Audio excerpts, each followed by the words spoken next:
So Tyrael is a hero that actually got nerfed this patch from last patch where he lost Imposing Presence at level 13 and Hardened Shield at level 20. And I've had a lot of people asking me, is Tyrael any good now?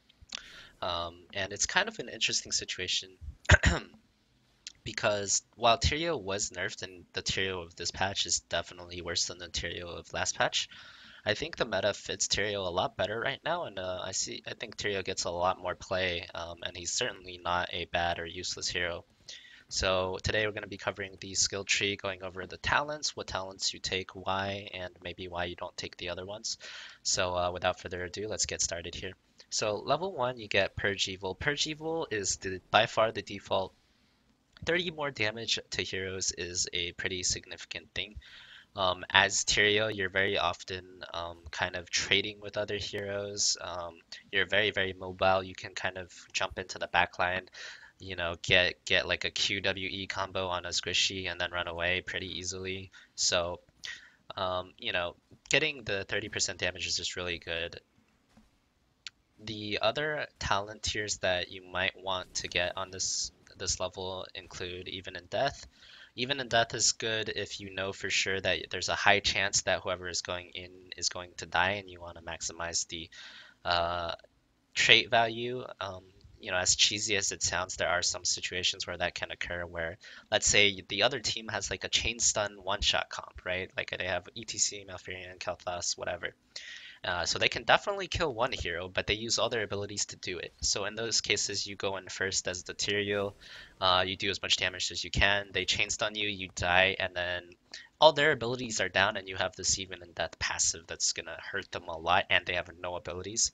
And that's the kind of like situation where even in death can help you win, where even if you're dead because they all end on you and you still have this strong passive, you can potentially turn it around and win the 4v5 that way because one of your passive and two they used all their cooldowns on you. So in those cases, yeah, even in death does get some value, but I would say maybe 80 to 90% of the time you just want purge evil. Another thing that a lot of people like going is Region Master, but honestly, Region Master is just really underwhelming with Tyrael these days. It used to be okay because you could combine it with Amplified Healing and you get a lot more out of it. But right now, just 30 Region, once you get 30 globes, which takes a long time, by the way, on a hero like Tyrael, 30 Region a second is very low, and 500 HP is not that big of a deal. Purge Evil starts at level 1, you get full benefits, a lot of damage, and it fits well with the hero's theme because Tyrael trades a ton. Level 4, what you're going to get is Horadric Reforging. There was a time when Swift Retribution was the default, and it's still really good. If you can see, you know, Smite increases movement speed by 25%, so this gets you 35% movement speed for 3 seconds, which is actually really, really good. I think this talent's still slightly underrated. After the change, like this is above mount speed now. It used to be just below mount speed, but this will be above mount speed. So I think Swift Retribution is also acceptable, but the reason why everyone goes for Roderick Reforging is because it just lowers the cooldown on your Q so much. So the way you really want to play Tyrael, like let's say we're on Inferno Shrines and this Arthas is on the other side of the shrine entrance and I'm on this side, right? So I'm gonna queue behind him here. I think I missed actually. Hold on 1 sec. Okay, so let's say he's on the other side of the shrine and I'm on this side. So his backline is over there, okay? So generally, like the way you play out these scenarios is like you put your Q in between the tank and the backline. So the tank wants to push up into the shrine, but your sword's sitting in the way between the tank and the backline, and they're scared to push in. Because if the tank pushes in too far and the backline gets onto your sword, you can just take it, and if you have Holy Ground, they're screwed. Even if you don't, you're behind them as a Tyrael. You can body block them, you can do your damage to them, Sanked on top of them if you have level 10. So that's generally how you want to play like the zoning game. But it's really good because once you hit a hero here, pay attention to the cooldown, right? So Eldrins might last about 6 seconds on the ground, and you can see there's only like a 1 second cooldown after I take the sword after leaving the max distance. So that's very, very strong because it basically lets you have permanent Eldrins, only 1 second cooldown if you leave it on the ground for max max duration. And even if you don't, you only have a 7-second cooldown on your Eldruins, which makes things much easier for you. It means more holy grounds later in the game. It means more maneuverability, more slightly more damage, you know, way more like just overall mobility in team fights. So very strong talent.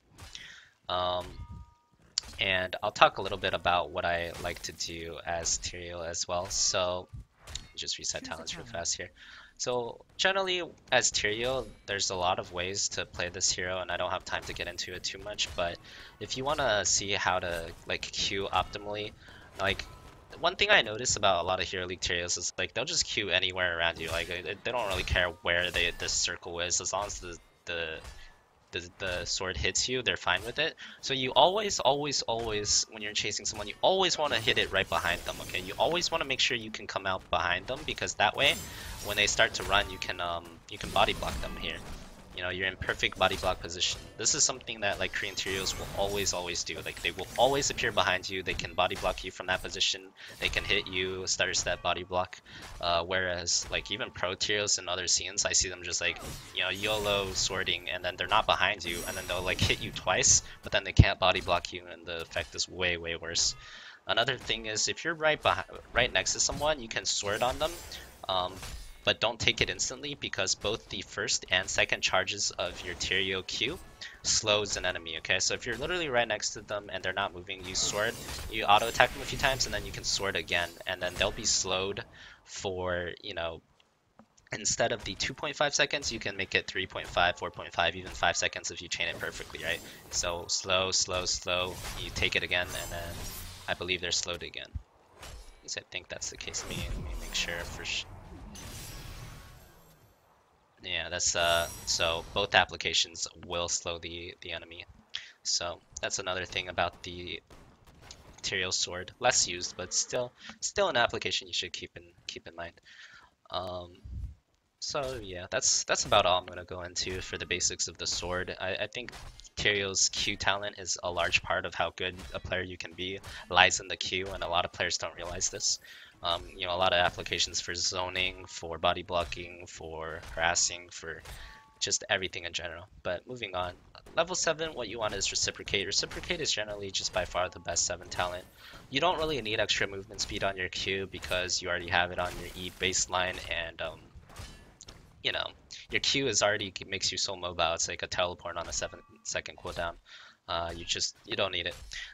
This adds more damage, which Tyrael really needs. It also adds wave clear, two things that Tyrael is pretty weak at. Tyrael is a low damage hero, low wave clear hero, before talents for sure. So definitely a lot of damage. You know, it does 373 damage when it explodes at level 20, and comparing the damages, that's more damage than your E, right? So it basically has a second damage output that almost doubles your spell damage output, and it's very useful and absolutely critical to the build.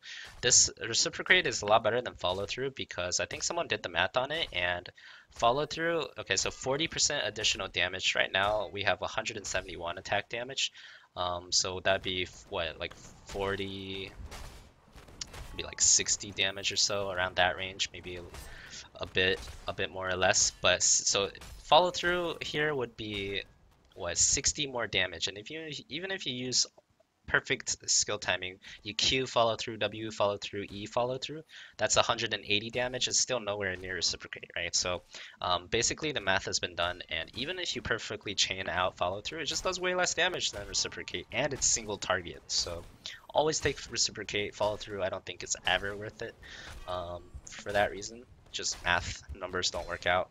Level 10, you want Sanctification. Sanctification most of the time is the better choice. There are some cases where you can go Judgment against no cleanse or something, but you know, we're going for the default build. It's just Sanct.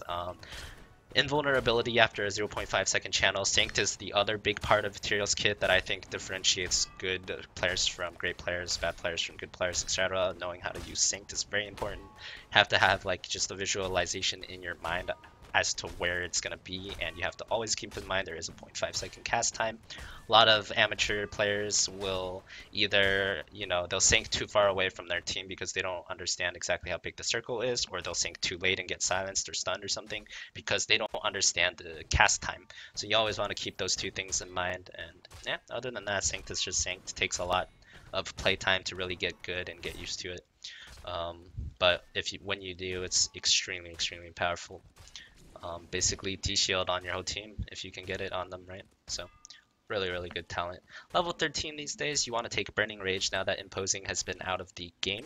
So I think the math has been done on Angelic Absorption too, and this talent just sucks. It heals you for very, very little. The way it's worded is deceptive. Basically, you're going to get healed for at most, usually, like maybe that 500 HP or so. I guess you could get healed for more than that, but generally you don't get healed for very much. So yeah, that's why no one takes Angelic. Numbers are just too bad on that one. You don't take Angelic Might, the other Angelic, because of the same reason you don't take Follow Through, and that's just because Tyrael's auto attack damage is too low. Like it's 171 at level 20. Like that's super super low auto attack damage. If you're talking about heroes that take Follow Through, take auto attack buff damage or auto attack buff talents, you're thinking heroes like Thrall, which have probably like a 500 or more auto attack damage by level 20. You're thinking of heroes like Zeratul, who has at least like 300 or so or more by level 20. Because Tyrion's auto attack damage is so low baseline, all of his auto attack talents that buff his based on percentage are just bad. So that's why you take Burning Rage over Angelic Might. Level 16, most of the time you're gonna go with Holy Ground. Holy Ground is just so good. It's like Force Field on your Q, and we all know how good Force Field is. Force Field's on a 10-second cooldown. Your Q's on a second or 7-second cooldown. Basically, you have an ulti equivalent of power in Holy Ground here. I'm sure you guys have all seen enough Holy Grounds to know that it's very useful. You can body block people, you can cut off their escapes, like just Holy Ground behind them and then body block whichever way they decide to kite. There's applications where, if they try to run through their gate, if you guys don't know this, is a very common thing. You just Holy Ground right there, they can't get in the gate. Um, yeah, you can do it closer too. Like that would be for sure. They can't actually that Holy Ground bounced for some reason, but usually something like that would make sure that they can't get through the gate. You can steal mercenary camps. Just quickly talking through the Holy Ground application, a lot of people are like, how do you know exactly where it's going to be? And I just try and center the merc camp. Like I always know where the circle is going to be because I just look for the center. So like this camp right here, you just center it, it's going to be like right there. Like that would be the cap circle because it's in the center of the camp. Same with this camp, like and once you play as much as I do on the maps that you play a lot, you just memorize where the circle is too. But like on this camp, you just center it. Like the circle is gonna be there. If you Holy Ground there, that's how you steal the camp. Same with the boss. So like this boss pit, if you're assuming that this boss is in the center of this pit, then it would be right here, but it's not. So for this boss, if you're looking at it like kind of like from this angle, the angle that I'm facing, then it would be like right there, and then that would be how you steal it. So, yep, just have to center the camp, and then it becomes, in my opinion, really easy to tell where the cap circle is even before it's done. And you just throw it right before it's about to die, and then you can steal bosses as well. I'm sure you guys have all seen Tyrael's steal bosses and whatnot. Another thing about the boss steal application is like keep in mind that once you teleport there, all it does is push enemies off, which means you can still be pushed off. So let's say they have a Zarya and a false dad on the other team and you're Tyrael. So just because you sorted it does not guarantee you the point, because if there's an expulsion or a gust here, you can still be gusted off the point or expulsion off the point. So the next level of boss dealing is like you Q onto the point and then you immediately sink to make yourself invulnerable, and the Q Holy Ground plus the sink, that's where it's like nothing can stop you from stealing the point unless Zarya pre-casted expulsion before you cast a sink or something, right? So yeah, just kind of bit of tips here and there, trying to get you guys as much information as I can in this short period of time. So you don't take this one, attack speed increase, because like I said, his base attack is garbage, so anything scaling off base attack is garbage. You don't take Salvation. I think Salvation is a good talent, but mostly you don't take Salvation because Holy Ground is broken.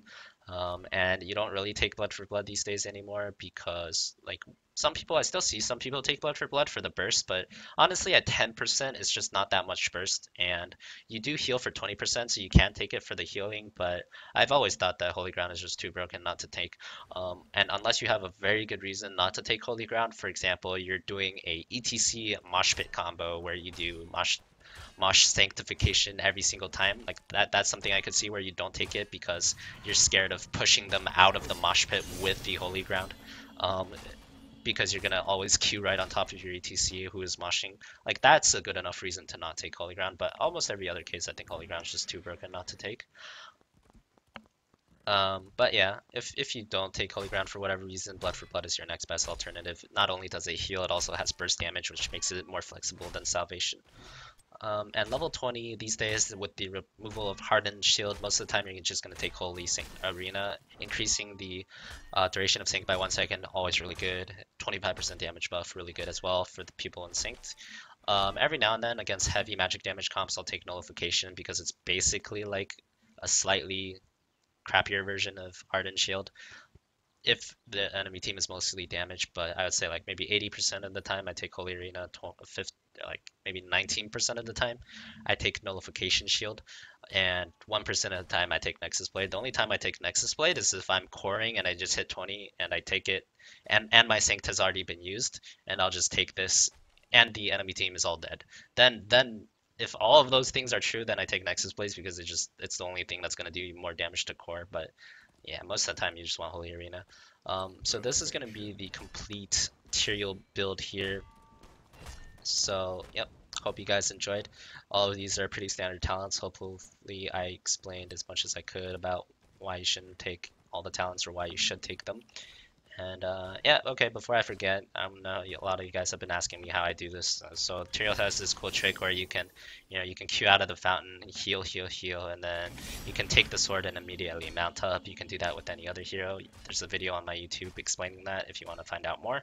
But basically, you just Q and then you press Q and Z instantly after. So QZ, and then yep, that's all you need to do for that trick. So hopefully you guys enjoyed this video. If you have any questions or comments, leave them in the section below.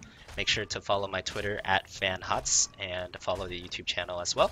So that's about it for me today, guys. Thanks for watching. I'll see you guys next time. I will also be linking 2 videos of my Tyrael gameplays that you guys can check out. Both of them are SEL games, which are pro in-house games, basically 10 pros playing against each other. So, playing Tyrael at a pretty high level. You guys can check those games out if you want to learn, see like the Tyrael action in a real game, how it plays out, etc., etc. So. Yep, that's about it for this time. Thanks for watching, and I'll see you guys next time. Peace out.